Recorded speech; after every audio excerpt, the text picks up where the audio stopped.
Twickenham is a suburb of southwest London, best known for being the home of rugby union and for its vast stadium which can seat 82,000 fans. Most visitors come to Twickenham for a few pints, enjoy the match, eat a curry and then go home again. But beyond the pubs and curry houses there is a huge amount of history and many interesting stories.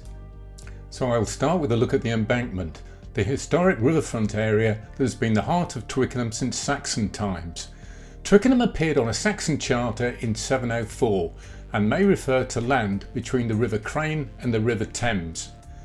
The Embankment was once a busy, industrious riverfront where fishermen would work and barges would offload cargoes.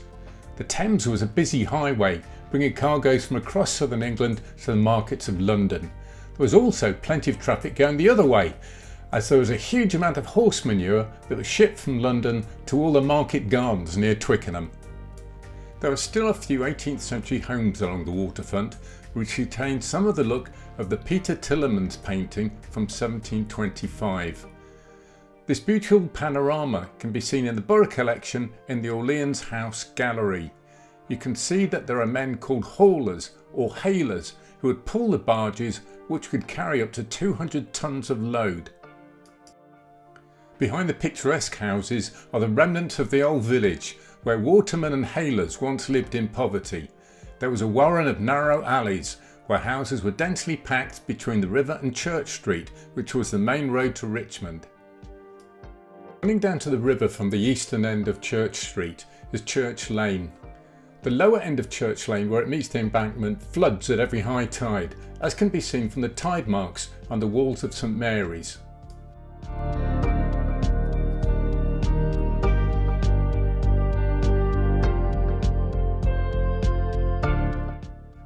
Every November the lock gates are left open at Richmond so that the river has extra low tides.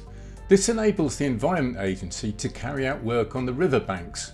You can then walk halfway to Eel Pie Island and look for treasure on the riverbed. By the way, I've tried this and there just isn't any.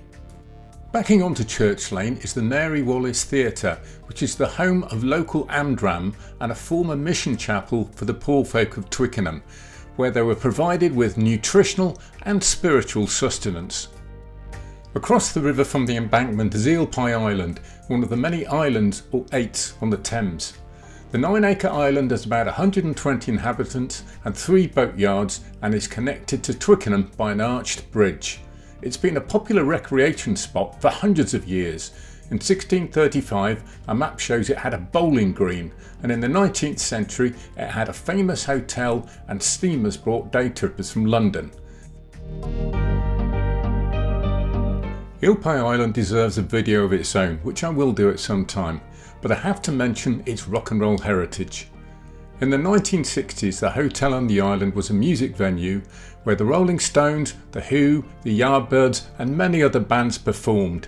It was a pretty wild rock and roll place at the time, and it has a museum devoted to its memory on Richmond Road, a few minutes walk away, which you should really go and visit if you get the opportunity. The hotel burned down in 1971 in a mysterious fire, and there are now some flats in its place. Twickenham Rowing Club on the island was founded in 1860 and its first president was Henri Duc d'Aumale, one of the many members of French royalty who have had close connections to Twickenham in the 19th century. They have an intriguing history and I've made another film about them. The rowing club is the third oldest on the River Thames and is still very active. You can also see some kayakers who have paddled up from Richmond Canoe Club and 2 punts tied up on the Embankment belonging to the Francis Angling Club, the last punt angling club on the River Thames. St Mary's Church was built in the 14th century from Kentish ragstone, a type of limestone that the Tower of London is mostly built from. By the 18th century the church was in very bad condition, and on the 19th of April 1713 the nave of the church completely collapsed. It was rebuilt with red brick nave and chancel. All the craftsmen were local apart from the woodcarver who had come all the way from Richmond. The terraced muddy bank at the end of Water Lane is a very popular place to feed the birds. and it is also where Professor Cockles, real name George Wiltshire, performed dives in his homemade diving suit made from scrap. Professor Cockles entertained crowds in Twickenham from the 1930s until the 1970s. His stunts were reenacted in 2005. The diver disappeared beneath the water and re-emerged with a bunch of keys and an eel. The Barmy Arms has been serving beer to Twickenham since the 17th century and is still very popular today, especially on match days. Its proper name is the Queen's Head, and I can't find out how it got its name, the Barmy Arms. Moored up close to the Barmy Arms is the barge Bertha and its marvellous vintage Ruston Bucyrus crane, which can lift loads of up to 5 tonnes. I've left the western end of the embankment until last because quite honestly it's far less interesting. It consists mostly of a small park with the size of an old swimming pool and lots of parked cars.